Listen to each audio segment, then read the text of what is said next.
And our foreign affairs correspondent Maha Siddiqui now joins us on the phone line with more. Maha, Devyani Khobragade may have actually returned to India, but India is actually sort of upping the ante here, demanding that the same rank officer in India from the United States actually step down. The United States definitely miffed with this, and then they feel that they should come the halfway to actually better the relations between India and America.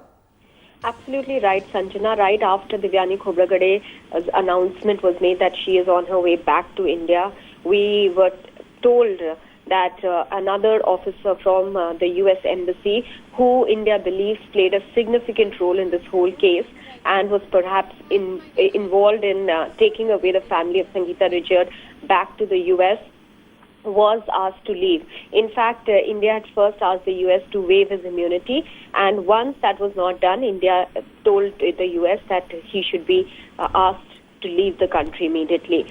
Now, yes, many are looking at it as a tit for tat. What India says is just a reciprocal measure.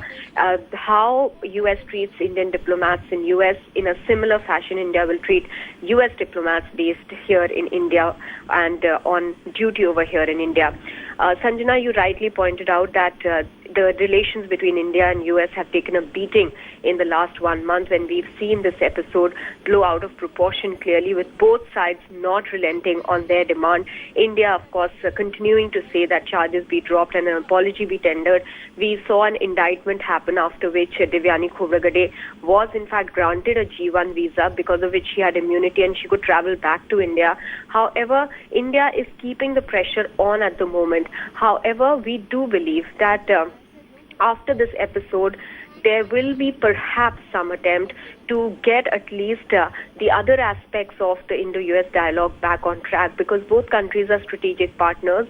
Right. US has been insisting that it's a broad-based relationship and that one episode should not derail the relationship. However, India has said that they want a resolution to this relationship. So we'll just have to see, Sanjana, whether India feels that this issue is now finally resolved and settled after the reciprocal measures taken, and whether now the important visits that were held up can be given a go-ahead. Maha, Devyani over there not really willing to divulge as much, but we believe that before she left New York, she said that the charges leveled against her are actually baseless, and the government and the lawyer will in fact be proving that.